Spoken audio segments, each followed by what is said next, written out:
இன்றைய முக்கிய செய்திகள். மேற்கு வங்கத்தில் வன்முறையுடன் நிறைவடைந்தது இறுதிக்கட்ட வாக்குப்பதிவு. தேர்தல் பார்வையாளர்கள் பாஜகவினர் போல் செயல்பட்டதாக மம்தா குற்றச்சாட்டு. பெட்ரோலிய ஏற்றுமதி நாடுகளின் கூட்டமைப்பில் இருந்து விலகியது ஐக்கிய அரபு அமீரகம். ஓபெக் தலைவரான சவுதி அரேபியா பாகிஸ்தானிடம் நெருக்கம் காட்டுவதால் அதிருப்தி. தமிழ்நாட்டுக்கு மே மாதத்திற்கான ஒதுக்கீடாக 2.5 TMC தண்ணீரை திறந்துவிட வேண்டும். கர்நாடகத்திற்கு காவிரி மேலாண்மை ஆணையம் உத்தரவு.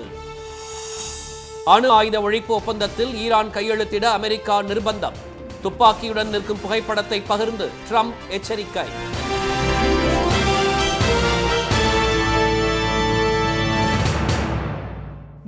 வணக்கம்.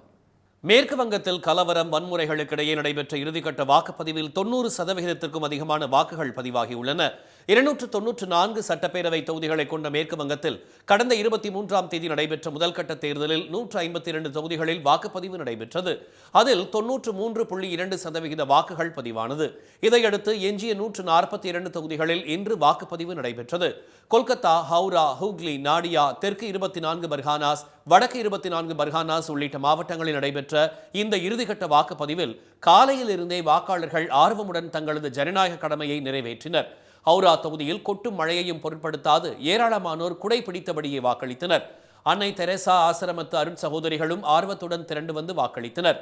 ராமகிருஷ்ண மடத்தைச் சேர்ந்த சாமியார்கள் பஜனை பாடல்களை பாடியவாறு வாக்களிக்க சென்றனர்.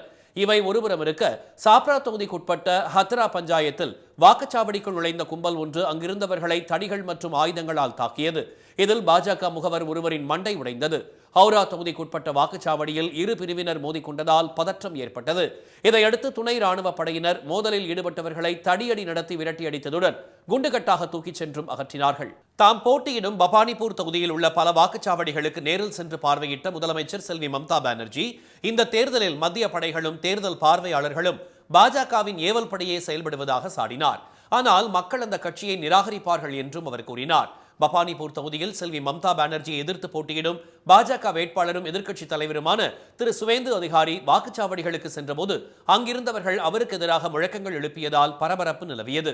திரிணாமுல் காங்கிரசார் வாக்கு இயந்திரங்களை சேதப்படுத்தி பொத்தான்களை டேப் வைத்து ஒட்டியிருப்பதாக பாஜக புகார் தெரிவித்துள்ளது. பல தொகுதிகளில் பாஜக திரிணாமுல் தொண்டர்களுக்கிடையே மோதல்கள் வெடித்தாலும் 5 மணி நிலவரப்படி 90% அதிகமான வாக்குகள் பதிவாகியுள்ளன. மேற்கு வங்க தேர்தலில் பதிவான வாக்குகள் வரும் 4ஆம் தேதி எண்ணப்படும். பெட்ரோலிய ஏற்றுமதி நாடுகளின் கூட்டமைப்பான ஒபெக்கில் இருந்து ஐக்கிய அரபு அமீரகம் விலகுவதாக அறிவித்துள்ளது. 1960ஆம் ஆண்டில் உருவாக்கப்பட்ட இந்த அமைப்பில் Saudi Arabia, Iran, Iraq, Kuwait உள்ளிட்ட 12 நாடுகள் உறுப்பினர்களாக உள்ளன. இதேபோல் 2016ஆம் ஆண்டில் ஏற்படுத்தப்பட்ட ஒபெக் பிளஸ் அமைப்பில் ஏற்கனவே உள்ள நாடுகளுடன் ரஷ்யா உள்ளிட்ட எண்ணெய் உற்பத்தி செய்யும் மேலும் 10 நாடுகளும் இடம்பெற்றுள்ளன. உலக எண்ணெய் உற்பத்தியில் சுமார் 40% முதல் 45% வரை இந்த கூட்டணிதான் கட்டுப்படுத்துகிறது. உலக சந்தையில் கச்சா எண்ணெயின் விலையை ஏற்றவும் குறைக்கவும் இந்த அமைப்பே முடிவு செய்கிறது. எண்ணெய்க்கான தேவையை கணக்கிட்டு ஒவ்வொரு உறுப்பு நாடும் எவ்வளவு எண்ணெய் உற்பத்தி செய்ய வேண்டும் என்ற வரம்பையும் ஒபெக் அமைப்பே நிர்ணயம் செய்து வருகிறது. இதற்கிடையே மத்திய கிழக்கில் ஏற்பட்டுள்ள போரை பயன்படுத்தி கச்சா எண்ணெயின் விலையை உயர்த்தி மற்ற நாடுகளை ஒபெக் சுரண்டுவதாக அமெரிக்க அதிபர் ட்ரம்ப் அண்மையில் குற்றம் சாட்டியிருந்தார். இந்த சூழலில் அந்த அமைப்பில் இருந்து விலகுவதாக ஐக்கிய அரபு அமீரகம் அறிவித்துள்ளது உலக நாடுகளை உற்றுநோக்க செய்துள்ளது. ஒபெக்கின் தலைவராக உள்ள சவுதி அரேபியா பாகிஸ்தானுடன் செய்து கொண்ட ராணுவ ஒப்பந்தம் மற்றும் ஈரான் அமெரிக்காவிற்கு இடையே மத்தியஸ்தம் செய்வது போன்ற நடவடிக்கைகள் ஐக்கிய அரபு அமீரகத்தை அதிருப்தியடைய செய்துள்ளது. மேலும் எண்ணெய் உற்பத்திக்கு ஒபெக் ஒரு தடையாக இருப்பதாகவும் உற்பத்தியை அதிகரிக்கவே அதில் இருந்து வெளியேறியதாகவும் கூறப்படுகிறது. ஐக்கிய அரபு அமீரகத்தின் விலகல் பின்னணியில் அமெரிக்கா உள்ளதாகவும் இதன் மூலம் சர்வதேச சந்தையில் கச்சா எண்ணெயின் விலை குறையும் என்றும் பொருளாதார நிபுணர்கள் கூறியுள்ளனர். சர்வதேச சந்தையில் தற்போது கச்சா எண்ணெய் விலை பீப்பாய் ஒன்றுக்கு $111 இருப்பது குறிப்பிடத்தக்கது. காவிரியில் மே மாதத்திற்கான ஒதுக்கீடாக 2.5 TMC தண்ணீரை தமிழ்நாட்டிற்கு திறந்துவிட கர்நாடகத்திற்கு காவிரி மேலாண்மை ஆணையம் உத்தரவிட்டுள்ளது. காவிரி மேலாண்மை ஆணையத்தின் 50வது கூட்டம் ஆணைய தலைவர் திரு SK ஷெல்தர் தலைமையில் நடைபெற்றது.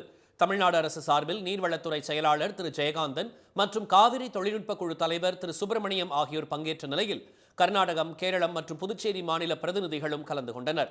கூட்டத்தில் கர்நாடகம் மற்றும் தமிழ்நாடு அணைகளின் நீர் இருப்பு, வெளியேற்றம் தொடர்பான புள்ளி விவரங்கள் ஆய்வு செய்யப்பட்டன. அப்போது உச்சநீதிமன்ற உத்தரவுப்படி மே மாதத்திற்கு உரிய பங்கான 2.5 TMC நீரை திறந்துவிட வேண்டும் என தமிழ்நாடு பிரதிநிதிகள் வலியுறுத்தினர். அதனை ஏற்றுக்கொண்ட காவிரி மேலாண்மை ஆணைய தலைவர் 2.5 TMC நீரை தமிழ்நாட்டிற்கு திறந்துவிட கர்நாடகத்திற்கு உத்தரவிட்டார்.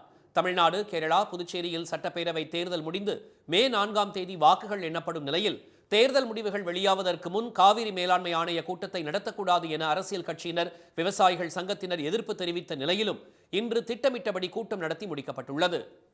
அமைதி பேச்சுவார்த்தையில் முட்டுக்கட்டை ஏற்பட்டுள்ள நிலையில் துப்பாக்கியுடன் இருக்கும் புகைப்படத்தை பகிர்ந்து ஈரானுக்கு அமெரிக்க அதிபர் ட்ரம்ப் மிரட்டல் விடுத்துள்ளது பரபரப்பை ஏற்படுத்தியுள்ளது.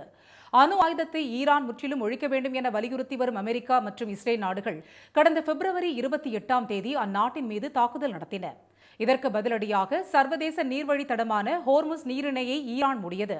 40 நாட்களுக்கு பிறகு போர் நிறுத்தத்தை ட்ரம்ப் அறிவித்த நிலையில் பாகிஸ்தான் தலைநகர் இஸ்லாமாபாத்தில் அமெரிக்கா, ஈரான் இடையே நடைபெற்ற முதற்கட்ட பேச்சுவார்த்தை தோல்வியடைந்தது. இதையடுத்து ஹோர்முஸ் நீரிணையை அமெரிக்க போர்க்கப்பல்கள் முற்றுகையிட்டுள்ளன. மேலும் போர் நிறுத்த அறிவிப்பை மீறி லெபனான் மீது இஸ்ரேல் தொடர்ந்து தாக்குதல் நடத்தி வருவதால் ஹோர்முஸ் நீரிணையை திறப்பதாக அறிவித்த ஈரான் அதனை மீண்டும் மூடியது. இதனால் சர்வதேச அளவில் கச்சா எண்ணெய் விலை தொடர்ந்து அதிகரித்து வருகிறது. போர் நிறுத்தம் ஏற்பட்ட பிறகும் இருதரப்பிற்கும் இடையே பேச்சுவார்த்தை நடைபெறாமல் முட்டுக்கட்டை ஏற்பட்டுள்ளது. இந்நிலையில் தனது ட்ரூத் சோஷியல் சமூக வலைதளத்தில் வெடித்து சிதறும் பின்புலத்தில் துப்பாக்கியுடன் தாம் இருப்பதை போன்ற செயற்கை நுண்ணறிவால் உருவாக்கப்பட்ட புகைப்படத்தை வெளியிட்டுள்ள ட்ரம்ப் புத்திசாலித்தனமாக நடந்து கொள்ளுங்கள் என்று எச்சரித்துள்ளார்.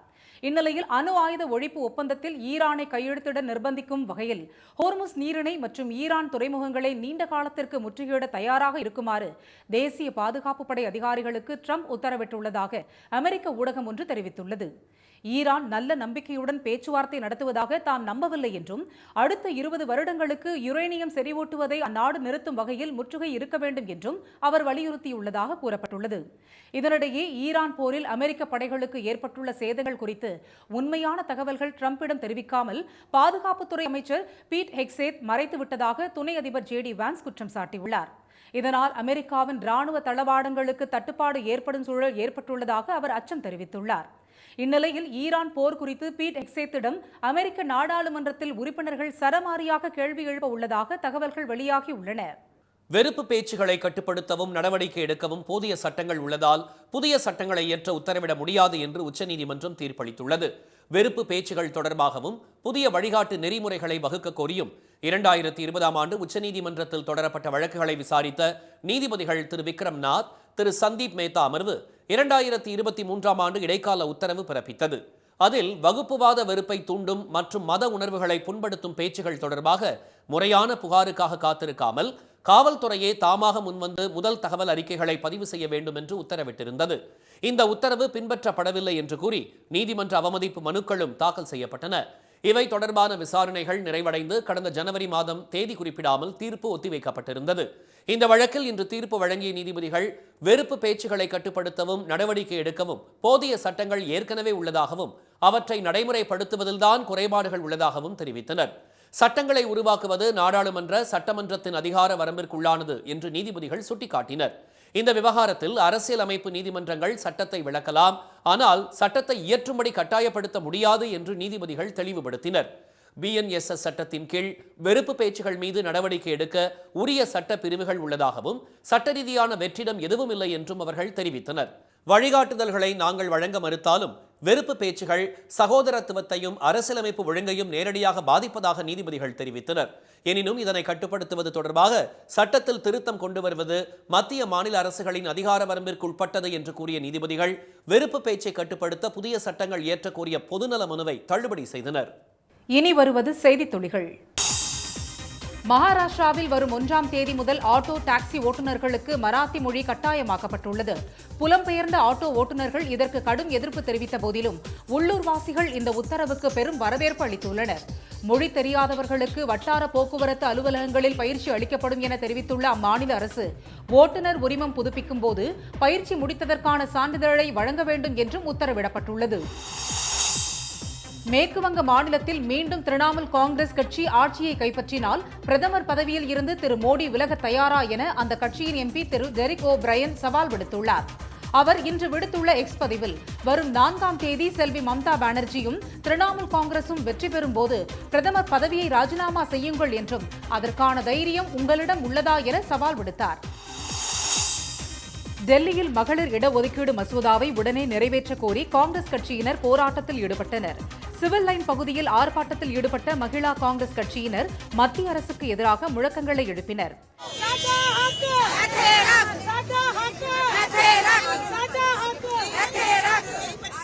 மத்திய பாஜக அரசை கண்டித்து கையில் பதாகைகளை ஏந்தி போராடிய அவர்கள் மகளிர் இடஒதுக்கீடு விவகாரத்தில் பாஜக அரசியல் செய்வதாக குற்றம் சாட்டினர். திரு அகிலேஷ் யாதவ், திரு ராகுல் காந்தி ஆகியோரின் உருவ பொம்மைகளை எரிக்க முயன்று தீக்காயமடைந்த பாஜக எம்எல்ஏ அனுபமா ஜெய்ஸ்வாலை சமாஜ்வாதி கட்சித் தலைவர் திரு அகிலேஷ் யாதவ் சந்தித்து நலம் விசாரித்தார். மகளிர் இடஒதுக்கீடு மசோதாவுக்கு எதிராக இந்தியா கூட்டணி கட்சிகள் உள்ளதாக எதிர்ப்பு தெரிவித்து பாஜக நடத்திய போராட்டத்தில் அந்த கட்சி எம்எல்ஏ அனுபமா ஜெய்ஸ்வால் காயமடைந்தார். மருத்துவமனையில் சிகிச்சை பெறும் அவரை சந்தித்து திரு அகிலேஷ் யாதவ் நலம் விசாரித்தார். திரிபுரா மாநிலத்தில் வீசிய பலத்த சூறைக்காற்றால் ஏராளமான மின்கம்பங்கள் சாய்ந்த நிலையில் மரங்களும் முறிந்து விழுந்தன. அகர்தலா பகுதியில் வீசிய பலத்த காற்றால் சாலையோரம் இருந்த மரங்கள் முறிந்து வாகனங்களின் மேல் விழுந்தன. 10க்கும் மேற்பட்ட மின்கம்பங்கள் சாய்ந்ததால் அந்த பகுதியில் மின்சேவை பாதிக்கப்பட்டது. கேரளாவில் தலித் மாணவர் தற்கொலைக்கு காரணமானவர்களை கைது செய்ய வேண்டும் என்று அந்த மாநில தலித் அமைப்புகள் வலியுறுத்தியுள்ளன. கண்ணூரில் கடையடைப்பு போராட்டத்தில் ஈடுபட்ட அவர்கள் சாதி ரீதியிலான துன்புறுத்தலே தலித் மாணவர் நிதின்ராஜ் உயிரிழப்புக்கு காரணம் என்று குற்றம் சாட்டினர். தமிழ்நாடு சட்டப்பேரவை தேர்தல் வாக்கு எண்ணும் பணியில் ஈடுபடும் அதிகாரிகளுக்கு சென்னையில் இன்று பயிற்சி வழங்கப்பட்டது. தமிழ்நாடு முழுவதும் உள்ள 62 வாக்கு எண்ணும் மையங்களில் வரும் 4ஆம் தேதி பணியில் ஈடுபட உள்ள அரசு ஊழியர்கள், ஆசிரியர்கள் 1000 பேர் இம்முகாமில் பங்கேற்றனர். தபால் வாக்குகள், இயந்திரங்களில் பதிவான வாக்குகளை எண்ணுவது, படிவங்களை கையாள்வது தொடர்பாக அவர்களுக்கு பயிற்சி அளிக்கப்பட்டது. கல்லட்டி மலைப்பாதையில் வெளிமாநில மற்றும் வெளி மாவட்ட சுற்றுலா வாகனங்கள் பயணிக்க நீலகிரி மாவட்ட நிர்வாகம் இன்று தடை விதித்துள்ளது. மசினகுடியில் இருந்து கல்லட்டி வழியாக உதகைக்கு வரும் சுற்றுலா வாகனங்களை அனுமதிக்கக்கூடாது என சென்னை உயர்நீதிமன்றம் உத்தரவிட்டதன் அடிப்படையில் இந்த முடிவு எடுக்கப்பட்டுள்ளது. கர்நாடகா, கேரளா உள்ளிட்ட வெளி மாநிலங்களில் இருந்து வரும் அனைத்து சுற்றுலா வாகனங்களும் தெப்பக்காடு பகுதியிலேயே கூடலூர் தேசிய நெடுஞ்சாலையில் போலீசார் அனுப்பி வருகின்றனர். சென்னை உயர்நீதிமன்ற வழக்கறிஞர்கள் சங்க தேர்தல் வாக்குப்பதிவு இன்று நடைபெற்றது. தலைவர், செயலாளர் உள்ளிட்ட 16 பதவிகளுக்கு 115 பேர் போட்டியிடும் இந்த தேர்தலில் வழக்கறிஞர்கள் வரிசையாக நின்று ஆர்வமுடன் வாக்களித்தனர். மாலை 5 மணியுடன் வாக்குப்பதிவு நிறைவடைந்த நிலையில் உடனடியாக வாக்குகள் எண்ணப்பட்டு முடிவுகள் அறிவிக்கப்பட உள்ளன.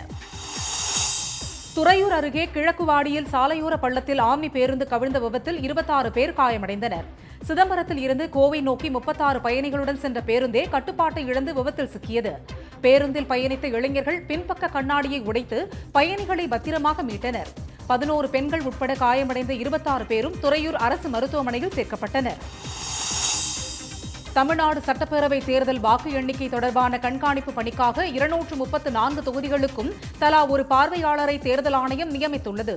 வெளிமாநிலங்களைச் சேர்ந்த இந்த அதிகாரிகள் மே 2ஆம் தேதிக்குள் தமிழகம் வந்து கண்காணிப்பு பணிகளை தொடங்குவர் என தெரிவிக்கப்பட்டுள்ளது. தமிழ்நாட்டில் ரசாயனம் கலந்த மாம்பழங்களை விற்பனை செய்தால் 5000 ரூபாய் அபராதத்தோடு கடை உரிமம் ரத்து செய்யப்படும் என உணவு பாதுகாப்புத்துறை எச்சரித்துள்ளது. செயற்கை முறையில் மாம்பழங்கள் பழுக்க வைக்கப்படுகிறதா என மாநிலமெங்கும் ஆய்வு நடத்தவும் அதிகாரிகளுக்கு உத்தரவிடப்பட்டுள்ளது. டிரான்ஸ்பார்மர்கள் கொள்முதலில் அரசுக்கு 397 கோடி ரூபாய் இழப்பு ஏற்படுத்தியது தொடர்பான புகார்கள் மீது சிபிஐ விசாரணை நடத்த சென்னை உயர்நீதிமன்றம் உத்தரவிட்டுள்ளது. இந்த உத்தரவில் தெரிவிக்கப்பட்ட கருத்துக்கள் வழக்கை சுதந்திரமான விசாரணை அமைப்புக்கு மாற்ற வேண்டுமா என்பதை முடிவு செய்வதற்கு தானே தவிர குற்றச்சாட்டுகளின் தகுதி குறித்த முடிவாக கருத முடியாது என்றும் தலைமை நீதிபதி திரு தர்மாதிகாரி தலைமையிலான அமர்வு தெளிவுபடுத்தியுள்ளது.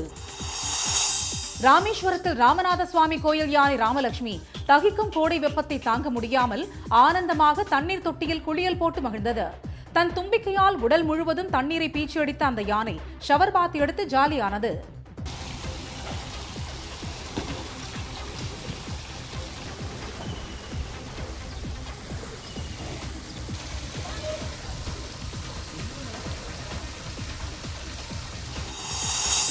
கூவாகம் கூத்தாண்டவர் கோவில் சித்திரை தேரோட்டம் வெகு விமரிசையாக நடைபெற்றது. சிறப்பு அலங்காரத்தில் தேரில் தோன்றிய கூத்தாண்டவரை தரிசித்த திருநங்கைகள் தேரை வடம் பிடித்து இழுத்தனர்.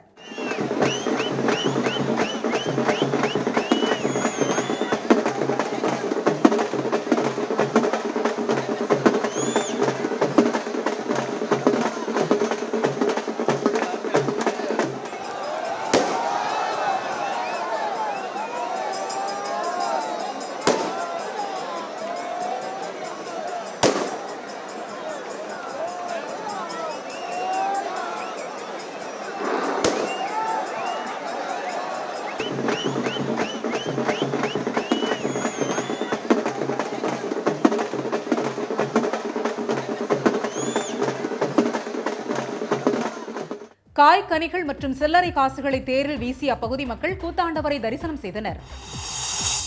இன்றைய வர்த்தக முடிவில் மும்பை பங்குச்சந்தை குறியீட்டு எண் சென்செக்ஸ் 609 புள்ளிகள் உயர்ந்து 77,496 புள்ளிகளாக இருந்தது. தேசிய பங்குச்சந்தை குறியீட்டு எண் நிப்டி 182 புள்ளிகள் அதிகரித்து 24,178 புள்ளிகளாக நிறைவு பெற்றது. சென்னையில் இன்று ஆபரண தங்கம் விலை காலையில் சவரனுக்கு 1,200 ரூபாயாகவும் மாலையில் 400 ரூபாயாகவும் குறைந்து ஒரே நாளில் சவரனுக்கு 1,600 ரூபாய் குறைந்தது. இதனால் ஒரு சவரன் 1,11,200 ரூபாயாகவும் 1 கிராம் 13,900 ரூபாயாகவும் உள்ளது. மீண்டும் இன்றைய முக்கிய செய்திகள். மேற்கு வங்கத்தில் கலவரம் வன்முறைகளுக்கு இடையே நடைபெற்ற இறுதிக்கட்ட வாக்குப்பதிவில் 90%த்திற்கும் அதிகமான வாக்குகள் பதிவாகியுள்ளது. பெட்ரோலிய ஏற்றுமதி நாடுகளின் கூட்டமைப்பான ஒப்பெக்கில் இருந்து ஐக்கிய அரபு அமீரகம் விலகுவதாக அறிவித்துள்ளது. காவிரியில் மே மாதத்திற்கான ஒதுக்கீடாக 2.5 TMC தண்ணீரை தமிழ்நாட்டிற்கு திறந்துவிட கர்நாடகத்திற்கு காவிரி மேலாண்மை ஆணையம் உத்தரவிட்டுள்ளது. இத்துடன் இந்த செய்திகள் நிறைவடைகின்றன. மீண்டும் சன் டிவியில் செய்திகள் நாளை காலை 7:30 மணிக்கு. செய்திகளை உடனுக்குடன் தெரிந்து கொள்ள QR கோடை ஸ்கேன் செய்து சன் நியூஸ் வாட்ஸ்அப் சேனலில் இணைந்திருங்கள். வணக்கம். வணக்கம்.